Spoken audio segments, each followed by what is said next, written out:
Homeowners can pay more than what they need to, not because they chose a terrible mortgage, but because they took the easiest option. This usually happens when your lender sends you a renewal offer and you just tick the box and just roll on to the deal that they're offering you. It feels easy, simple, click, tick. But is it the best for your pocket? Have you checked the wider market? Sometimes staying with your lender can be the right choice, but sometimes it can be the wrong choice and it will leave you out of pocket. And the dangerous part, it can feel a safe choice, but it might just be an easy choice. Your lender emails you, there's a rate, a monthly payment, and a button to renew. It feels like job done. But remember, the easy choice is not always the best choice for you. So why can staying with your existing lender be a huge mistake? Staying is not automatically wrong. The mistake is assuming you are right. Your lender only shows you their deals, not everyone else's deals. They are not comparing the whole of market for you. You could be missing out on a better rate, lower fee, better flexibility, or better overall cost. Now, this is the one bit that homeowners don't realize. A homeowner might think, I've been with this bank for years, so surely they're gonna look after me. But for mortgage deals, it doesn't work like that. I get it, loyalty feels safe, but it doesn't guarantee you the best deal. One lender, not the market. This is where people fall into what I call the existing lender trap. Now, this is how this normally happens. Your fixed rate is ending. Your lender sends you a renewal offer. It looks simple, but there may be less paperwork. It feels like the path of least resistance, but you only have that lender's options. The trap is that it feels organized, but it's not fully checked. It's like renewing your car insurance without checking anything else. It might be fine, but do you actually know it's the best product and best deal for you? And I get it. People's lives are busy. People want simple decisions. And in all honesty, I do get why homeowners just stick with their existing lender. However, remember, it's your pocket. You want to make sure you're on the best deal and you can make sure you save as much money as possible and put that in your pocket instead of giving it to the mortgage lender.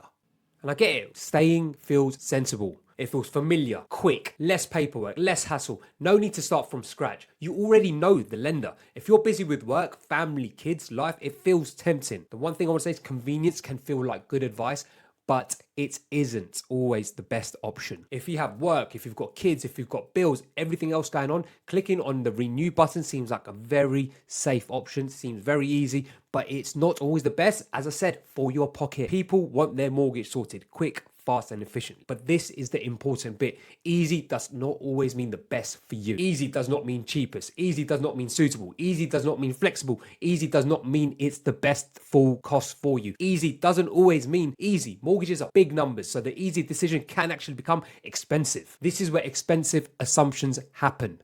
You might just renew because it saves you paperwork. But if it costs you more over 2 or 5 years, what's actually easier? The easiest route can actually cost you more. And the problem is your existing lender might not show you everything you need to see. I've seen people who have opted to remortgage to alternative lenders and saved nearly £3,000 to £5,000 over the fixed rate period. That's like a family holiday. Why wouldn't you save that money for yourself? Now, what could your mortgage lender actually miss? Your lender only shows you their own products. They will not show you rates elsewhere. They will not show you lower fees elsewhere. They won't show you a better lender for your income. They may not show you better flexibility. They may not be the best for your plans right now. This is why doing nothing is actually wrong. They're not doing anything wrong, but they're only showing you what they are offering, not what everyone else could be offering you. They're not comparing the majority of the market for you.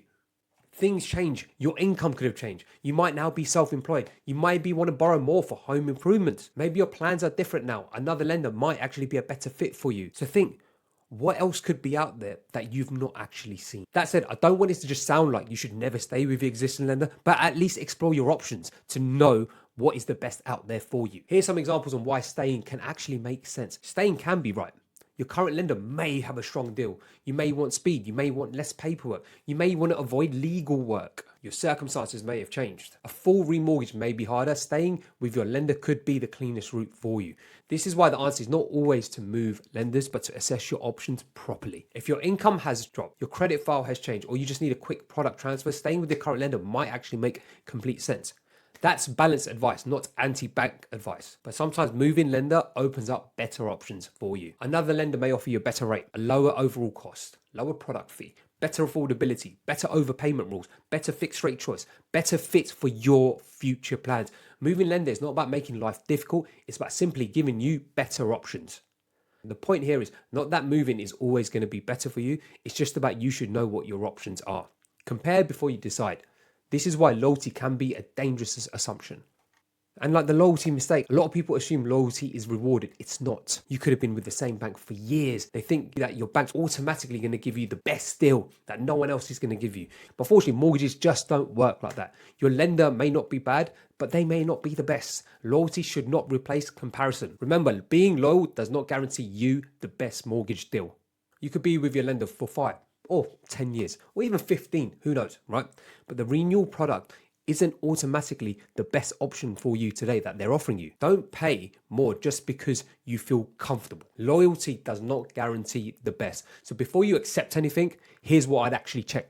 Compare the wider market, check the monthly payment, check the total cost, check the total fees, check flexibility, check the overpayment rules. Ask whether the deal still fits your life now.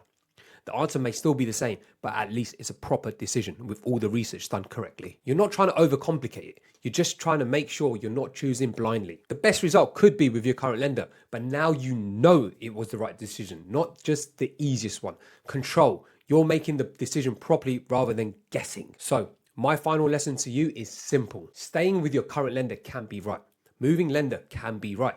The mistake is assuming. The easiest option may not always be the best for you. The cheapest looking option may not always be the best for you. Compare before deciding. Make the decision with the full picture. Remember, the best remortgage deal isn't always the easiest one. The right answer depends on rates, fees, income plans, flexibility, timing, not just whether your current lender sent you a renewal email. So remember, staying with your existing lender isn't always wrong, but staying without comparing can be a costly mistake. Now, this links into my next video.